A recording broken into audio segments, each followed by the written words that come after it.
Hello students, how are you all? Are you all fine? I hope you all are fine and safe at your home. And do you know which chapter is going on? Chapter number 5. And what is the name of chapter number 5? The way the world looks. Right? And this chapter we have already completed in textbook. From textbook we have completed, and today we are going to solve exercises in your litho. So take out your litho and open chapter number 5, and this is the first page of this chapter. Now see over here in question number 1, what is given? The side view and top view of some objects are given below. So here these are side views of these objects and these are top view. मतलब कि अगर ये आप things को side में से देखो तो ये थिंग्स आपको ऐसे दिखेगी, और जब भी आप उसका टॉप व्यू मतलब ऊपर से देखो तो कैसी दिखेगी, ऐसी वाली. राइट तो यहाँ पे साइड व्यू है और ये टॉप व्यू है. Now what you have to do, match them in an appropriate way. आपको क्या करना है, इसको मैच करना है. Understand. First of all you have to observe very carefully. आपको अच्छे से ऑब्जर्व करना पड़ेगा, उसके बाद आप मैच कर सकते हो. Right now see this funnel. ये जो फनल है वो किसका मतलब टॉप व्यू उसका कौन सा होगा? ये तो सर्कल तो नहीं दिखेगा बिकॉज उसके अंदर और एक स्मॉल सर्कल आएगा. So this one. So first को आप किसके साथ मैच करोगे? C. Now this is only like cylinder, मतलब कि ये पाइप है. तो अगर हम पाइप को ऊपर से देखते हैं तो हमें सिर्फ एक सर्कल ही दिखाई देता है. सो दिस वन. राइट तो आपको किसके साथ मैच करना है? ए के साथ. Now see this vessel. ये वेसल को अगर आप टॉप व्यू मतलब कि ऊपर से देख रहे हो तो आपको ये उसका सिर्फ ये लीड दिखेगा, फिर ये और only this part of this. Understand. तो ऐसा वाला तो कहाँ है? अगर आप ये सोच रहे हो तो ये तो हो नहीं सकता है ना, बिकॉज इट इज डिफरेंट. यहाँ पे एक सर्कल, फिर उसके अंदर छोटा सा सर्कल, फिर इसका ये वाला हैंडल तो आया ही नहीं, तो it is not. But this one, ये जो बी है ना वो है. तो आपको ये थर्ड वाले को किसके साथ मैच करना है? बी के साथ. Now number 4. नंबर 4 जो है वो क्या है? बैट. राइट तो आपको बैट का टॉप व्यू कैसा दिखेगा? क्या बैट का टॉप व्यू ऐसा होगा? नहीं, ऐसा तो हो नहीं सकता क्योंकि इसमें तो ऊपर सर्कल है, यहाँ पे तो ऐसा ओवल शेप दिया हुआ है. अब ये तो हो नहीं सकता है. This one, this is the top view of the bat. Right so आपको किसके साथ मैच करना है? 4 को एफ के साथ मैच करना है. Now number 5 you have to match with this because अभी तो ये दोनों ही बचे हैं. राइट तो ये दोनों सेम लग रहे हैं और ये दोनों सेम लग रहे हैं. So you have to match 5th with D and 6th with E. Now the next. Now here you have to draw by yourself. यहाँ पे आपको अपने आप ड्रॉ करना है. इसमें क्या है देखिए, draw the side view and top view of the following objects. यहाँ पे आपको side view and top view draw करना है. स्पून, अगर आप स्पून देखोगे साइड में से तो वो कैसी दिखेगी, वो आपको यहाँ पे ड्रॉ करना है. और यहाँ पे टॉप व्यू उसका ड्रॉ करना है, ये आपको अपने आप ड्रॉ करना है. And here pencil. पेंसिल का साइड व्यू, पेंसिल आपको साइड में से कैसे दिखेगी और उसका टॉप व्यू मतलब के ऊपर से वो कैसे दिखेगी. देखिए अगर मैंने पेन ऐसे रखी है तो सिर्फ ऐसा ही आपको यहाँ पे ड्रॉ करना है. अगर आप उसके टॉप व्यू की बात करोगे तो वो ऐसे. तो देखो टॉप व्यू में सिर्फ आपको एक सर्कल दिख रहा है और उसके अंदर उसकी नीब जैसा. राइट तो आप वहां पे ऐसे ड्रॉ करोगे. Now let's see question number 3. Question number 3 में आपको क्या करना है? See it is the top view of a classroom. ये किसका टॉप व्यू है? एक क्लासरूम का. Right same in the empty boxes of the classroom objects. Now empty boxes है यहाँ पे आपको दिख रहे हैं ना. So there you have to write names of this things. आपको उसकी थिंग्स का नाम लिखना है. Understand. So this is top view मतलब ये क्लास का ऊपर का व्यू है. हम अगर क्लास को टॉप व्यू से देखें तो वो आपको ऐसा दिखेगा. अभी आपको क्या करना है? आइडेंटिफाई करना है कि कौन सी थिंग्स क्या है. Understand. So these are benches. यहाँ पे जो स्टूडेंट्स बैठते हैं ये बेंचेस है. ये क्या हो सकता है? टीचर का table, and this is chair. और ये क्या हो सकता है? Black board, right. Now see here 1 2 3 4। यहाँ पे आपको ऐसे 4 वाले दिख रहे हैं ना, तो ये क्या हो सकता है? देखो ये तीनों स्मॉल है और यही एक बिग है, तो ये गेट मतलब कि ये डोर हो सकता है जहां से एंटर होते हैं, और ये जो है वो स्मॉल है ना, तो ये क्या हो सकते हैं? विंडोज। ये क्या है? Window, right. अंडरस्टैंड? तो यहाँ पे आपको क्या लिखना है? इसमें भी क्या आएगा? विंडो। इसमें भी क्या आएगा? विंडो। और ये भी विंडो है। Only one is door. Understand? एक ही डोर है क्लास में एंटर होने का। Now here one arrow is given, so this is table. ये क्या है? एक टेबल है। और ये जो है ना वो क्या है? ब्लैक बोर्ड है। अंडरस्टैंड? वैसे तो आपको सिर्फ ये रेक्टेंगल दिख रहा है, but it is view from top. ये टॉप व्यू है इसलिए। अंडरस्टैंड? तो आपको ये सारे बॉक्सेस में ये आंसर्स फिल कर देने हैं। Now let's see the next one. Now see question number 4. In question number 4, 2 pictures are given, right? And what you have to do, let's see. The following things in the pictures given below look wide and big from one end, but narrow and small at the other end. Why? कि यहाँ पे जो picture है ना वो यहाँ से बहुत ही बिग दिख रहा है, बट यहाँ से वो स्मॉल दिख रहा है, राइट। नेरो मतलब कि वो एकदम ऐसे पतला हो रहा है, और वाइड मतलब कि बड़ा। Now it is same as this. यहाँ पर भी कंसेप्ट तो वैसा ही है, भले थिंग अलग है बट सेम ही है। यहाँ पर भी ये पार्ट है जो बिग दिख रहा है, और बहुत आपको अंदर लग रहा है वो स्मॉल दिख रहा है, तो आपको एक ट्राइंगल जैसा दिखाई दे रहा है, right. But really it is not triangle. ये तो रेलवे ट्रैक ही है, अगर वो दूर है तो भी उसकी लेंथ तो सेम ही होगी, राइट। नाउ हियर कैंडल्स, तो कैंडल में भी आपको जो ये पोर्शन है वो बिग लग रहा है, और जो लास्ट में है वो आपको स्मॉल लग रहा है, but it is not in real में ऐसा नहीं है। सभी कैंडल्स है वो सीधी ही खड़ी है और उसका डिस्टेंस भी सेम है। ऐसा क्यों होता है? I already explain you, right. मैंने आपको एक्सप्लेन किया था ना टेक्स्ट बुक में भी ऐसा ही आया था। तो उसका क्या रीजन है? क्योंकि जो हमारे नजदीक होती है जो भी थिंग्स, वो हमको कैसी दिखती है? Big and wide. और जो भी हमसे दूर होती है तो वो हमें कैसी दिखती है? Small, right. वो हमको एकदम स्मॉल दिखती है। तो यहाँ पे ये बिग है, फिर दूर दूर दूर जाता गया तो हमको छोटी छोटी दिखाई देती है, तो ये हमको ऐसा दिखेगा। और यहाँ पे भी सेम हमको कॉन्सेप्ट है, जो थिंग्स है वो नजदीक है तो हमको बिग दिखेगी, और जो एकदम दूर है मतलब कि फार्दर, वो हमें स्मॉल दिखेगी। अंडरस्टैंड? तो हमारा आंसर भी यही होगा। See here the side which is nearer to us, कि जो साइड है वो हमारे नजदीक है। लुक्स वाइडर, तो हमें कैसे दिखेगी? बड़ी दिखेगी। And which is farther to us, और जो हमसे दूर है। लुक्स स्मॉलर, वो कैसे दिखेगी? स्मॉलर दिखेगी, राइट। आप कोई भी थिंग्स है ना उसको कंपेयर करके भी देख सकते हो, राइट। आप पहले अपने नजदीक जो ट्री है आपके घर पे, प्लांट्स है, उसको देखो तो आपको जो एक्चुअल जो है वैसा ही दिखेगा। बट आप दूर किसी के घर पे कोई प्लांट देखो तो आपको लगेगा ये तो बहुत ही छोटा प्लांट है, बट रियल में ऐसा नहीं होता है, राइट। क्योंकि हमको छोटा इसलिए दिखता है कि वो हमसे दूर है। Understand? Now in question number 5, see in question number 5 what is given? One picture is given, right? It is also same like textbook. ऐसा पिक्चर आपने टेक्स्ट बुक में भी देखा था, है ना। तो यहाँ पे क्या करना है? Answer the following questions on the basis of picture given below.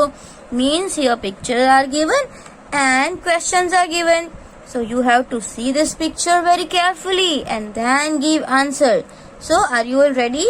So question number 1 is Which gate is nearest to the sweet shop? यहाँ पे आपको एक स्वीट शॉप दिखाई देती है ना, दिस इज स्वीट शॉप। तो कौन सा गेट उसके बहुत ही नजदीक है, राइट। अब यहाँ पे जो क्या है, यहाँ पे कुछ नाम भी लिखे हुए हैं, Gappu's house, and this is gate C. फिर अगर यहाँ से आएंगे तो this is gate D, and this is gate A, और ये क्या है? Sweet shop. और यहाँ पे ये फ्लावर बेड है, ये क्या है, सीसो, जहाँ पे हम खेलते हैं वो सीसो है, राइट। और यहाँ पे जो है ना वो क्या है, एक बेंच है। तो आइए देखते हैं कि कौन से क्वेश्चंस है और हम उसका आंसर क्या आएगा। तो यहाँ पे जो है वो स्वीट शॉप के नजदीक वाला गेट कौन सा है, देखो स्वीट शॉप इज हियर। अब गेट भी इतना दूर है, गेट ए यहाँ है, so which is nearest, gate A, right. तो आपका आंसर क्या आएगा, gate A is nearest to the sweet shop, understand. यहाँ पे आप क्या लिखोगे, gate A. Now what is the next one, which gate is nearest to Gappu's house. अब गप्पू के घर के बाजू वाला कौन सा गेट है, दिस इज गप्पूज हाउस, तो कौन सा आएगा, सी, राइट। देखो क्योंकि यहाँ पे ही है, ये गप्पू का घर है, यहाँ पे गेट सी है, so gate C is nearest to Gappu's house, this will be your answer. आपका यही आंसर होना चाहिए।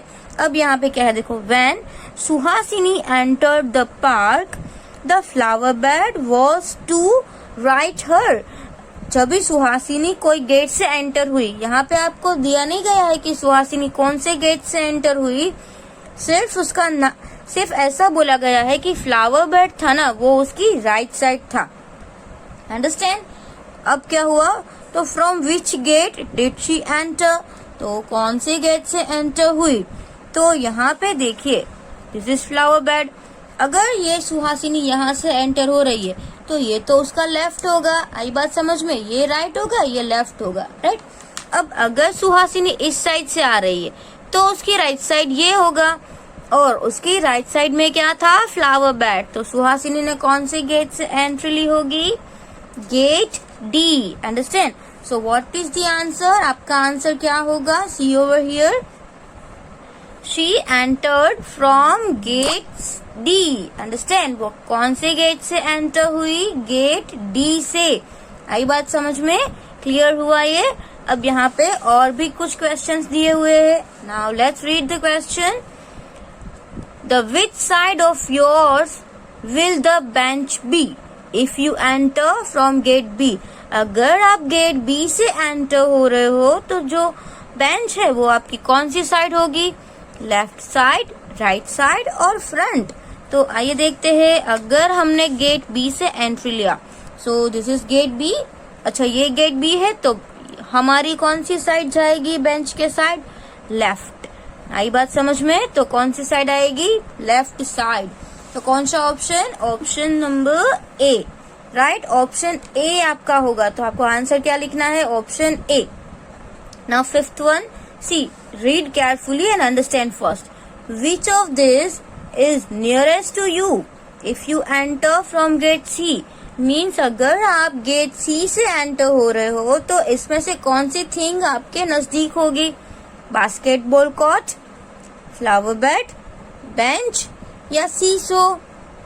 तो आइए देखते हैं कि कौन सी नजदीक है। अगर हम गेट सी से एंटर हो रहे हैं तो सबसे नजदीक तो क्या आएगा, सीसो, अंडरस्टैंड। उसके बाजू में ही सीसो है, तो this is option number D. यहाँ पे आप क्या ऑप्शन टिक करोगे, option D, right. And sixth one, see here, to which side of yours will the sweet shop be if you enter from gate A. अगर आप gate ए से enter हो रहे हो तो जो स्वीट शॉप है वो आपकी कौन सी साइड होगी। Now let's C, here is a sweet shop, यहाँ पे स्वीट शॉप और गेट ए, अगर आप इस साइड से जा रहे हो तो ये आपकी राइट साइड होगी, यस, और ये आपकी लेफ्ट साइड होगी। तो कौन सी साइड में स्वीट शॉप आएगी, आपकी राइट साइड में। तो यहाँ पे ऑप्शन राइट कहाँ पे दिया हुआ है, B, option B is right. आपको यहाँ पे कौन सा ऑप्शन टिक करना है, ऑप्शन नंबर बी, अंडरस्टैंड, आपको लिखना भी है। Now number 7, which of this is nearest to you, आपके नजदीक कौन होगा, if you enter from gate D. अगर आप गेट डी से एंटर करोगे तो कौन सी थिंग आपके नजदीक होगी, राइट। तो देखिए गेट बी के पास डी में कौन सी थिंग्स नजदीक है। अगर आप गेट डी से आ रहे हो तो बाजू में तो यहाँ पे फ्लावर बेड आ गया, राइट। तो कौन सी थिंग नजदीक है, फ्लावर बेड। तो आप यहाँ पे कौन सा ऑप्शन टिक करोगे? Same option B. देखो यहाँ पे बी लिखा हुआ है, आपको यहाँ पर भी क्या लिखना है? B. Now see here in question number 6। Question number 6 पे क्या दिया हुआ है? Answer the following questions on the basis of the map given below. यहाँ पे आपको एक मैप दिया गया है। Again I am telling, see it is same as your textbook. आपकी टेक्स्ट बुक में भी ऐसा ही सेम टू सेम मैप दिया हुआ है, राइट? बट नेम थोड़े से अलग है, नेहा एंड नरेन। बट वहां पे क्या था? इस्माइल था, अंडरस्टैंड? तो ये सिर्फ नेम डिफरेंट है, आंसर तो आपके सेम रहेंगे। तो आपको क्या करना है? ये आंसर्स बहुत बिग है तो हमने ऑलरेडी नोटबुक में लिखे ही है, अंडरस्टैंड? तो ये जो आंसर्स है ना वो आपको इसमें लिखने की जरूरत नहीं है। यहाँ पे हम क्या लिख देंगे? नोटबुक में, अंडरस्टैंड? और वो हमने ऑलरेडी लिखे हुए हैं नोटबुक में, तो वो तो आपको पता ही है। बट हम सिर्फ यहाँ पे ये स्टडी करेंगे और आपको ये लिखने की कोई जरूरत नहीं है, बिकॉज ये बहुत बिग है और one time we have already written in notebook. Number 1, see here, explain the route to Naren's house from Neha's house. अब नरेन का घर नेहा के घर से हमको रूट उसका एक्सप्लेन करना है। नेहा से हमको नरेन के घर पे जाना है तो क्या करना पड़ेगा? क्या करना पड़ेगा? See from Neha's house reach at the milk booth. अच्छा, मिल्क बूथ पे आ गए। उसके बाद फ्रॉम द सेकेंड क्रॉसिंग, देखो ये फर्स्ट क्रॉसिंग आया तो यहाँ पे तो जाना नहीं है, राइट? ऐसे भी जा सकते हो, ऐसा कुछ नहीं है, ऐसे भी आप नरेन का घर ले सकते हो। बट ये आपके लिए थोड़ा बिग हो जाएगा तो क्या करे, इतना रूट बढ़ जाएगा तो यहाँ से सीधे ही चले जाओ, right? So from Neha's house reach at milk booth and from first crossing पे कुछ नहीं करना है, from second crossing take right turn and go straight on the bridge। Bridge पे जाओ। उसके बाद क्या करना है? ब्रिज से हमें ऐसे लेफ्ट टर्न मारना है, राइट? हम लेफ्ट में गए। उसके बाद park, reach at the park and park के आगे ही हमको उसका घर दिया है, understand? So in the first lane Naresh house and it is also first house. तो आपको समझ में आ गया क्या? सबसे पहले क्या करना है? From the Neha's house reach at the milk booth and go straight, and from the second crossing go straight on the bridge and take right turn and reach at the park and enter in the first lane. जो पहली गली है ना उसमें enter करो and first house is Naren's house, understand? तो इसके answers जो है वो हमने ऑलरेडी लिख लिए हैं नोटबुक में। Only I explain you in this video. मैंने आपको ये वीडियो में सिर्फ एक्सप्लेन किया है। अब दूसरा क्वेश्चन क्या है? Explain the route to Neha's house from Naren's house. अब ये उल्टा आएगा, नरेन के घर से नेहा का घर। तो क्या करना है? From Naren's house reach at park, park पे आ जाओ। Then go straight and in the first crossing, यहाँ पे तो पहली ही क्रॉसिंग है, from the first crossing go straight on the bridge. Bridge पे गए, फिर लेफ्ट टर्न लिया, left turn again, go straight and reach at the milk booth, right? Milk booth पे आ गए एंड टेक विच टर्न, यहाँ से आप कौन सा टर्न लेंगे? Right turn. Take right turn and you will reach at Neha's house. Right turn लेके आप कहाँ से आ जाओगे? नेहा के घर पे आ जाओगे, understand? So this way you have to complete. और ये हमने ऑलरेडी कर लिया हुआ है तो आपको लिखने की कोई जरूरत नहीं है, because only one line is given. यहाँ पे एक ही लाइन दी है और आंसर हमारा बहुत बिग है, so it is not possible. तो हमारा आंसर यहाँ पे आएगा नहीं, understand? Now question number 7। Question number 7 में क्या है? See here, answer the following questions on the basis of pictures given below. यहाँ पे आपको ये पिक्चर दिया है ना, उसके हिसाब से ये क्वेश्चन आपको फिल करना है। और the number on the opposite face add up to 7। अब ये भी मैंने आपको एक्सप्लेन किया था कि ऐसी जो डाइज होती है ना, तो डाइज में आपने नंबर भी देखे होंगे या डॉट देखे होंगे। यहाँ पे एक डॉट है, इस साइड 4 है, इस साइड 5 है। तो आपको पता है कि यहाँ पे 1 है, उसकी ओपोजिट साइड उसमें कौन सा होगा? 6। ऐसा क्यों?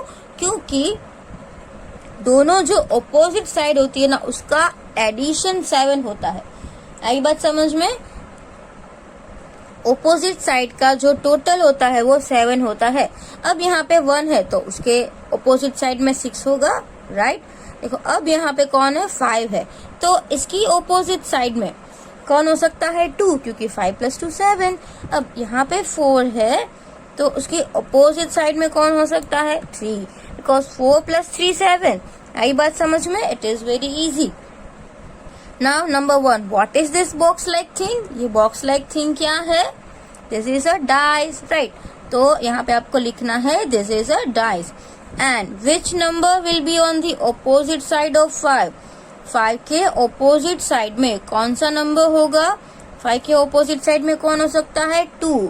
क्यों 2 हो सकता है? बिकॉज हमको ऐड करना है ना, और क्या होना चाहिए, 7। तो 5 में हम कौन सा नंबर ऐड करेंगे तो 7 आएगा, 2।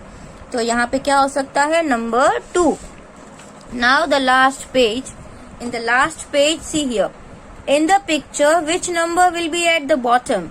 अब देखो यहाँ पे कौन सा नंबर लास्ट में होगा, तो यहाँ पे जो पिक्चर दिया हुआ है आपको ये पिक्चर फॉलो करना है, राइट।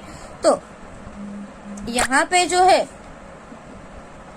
कौन सा नंबर दिया हुआ है, 1। तो 1 के नीचे क्या हो सकता है, 6, क्योंकि 1 + 6 करेंगे तो ही 7 होगा ना।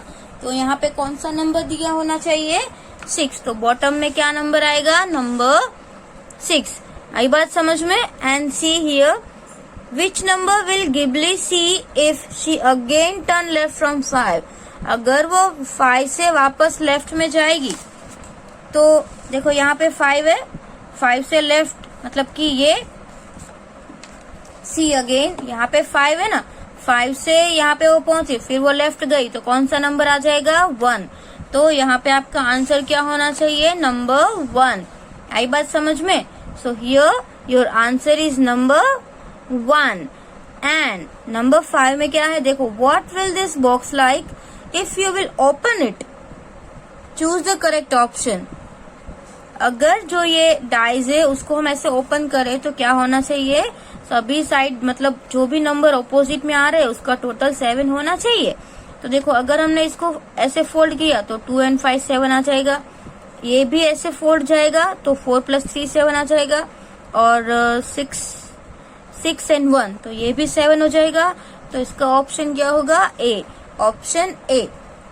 So today we have completed our chapter number 5 in litho also. So our chapter number 5 is completed in litho and in textbook, right? आप दोनों में कंप्लीट कर लेना है आपको। जिसको भी बाकी है वो मुझे मैसेज करके बताएगा तो मैं आपको उसका वीडियोस या तो उसके फोटोज भेज सकती हूँ, राइट, टेक्स्ट बुक एक्सरसाइज के। और आज का जो लिथो है वो आपको कंप्लीट कर लेना है, और नेक्स्ट वीडियो से हम कौन सा चैप्टर स्टार्ट करेंगे, chapter number 6। Okay, thank you.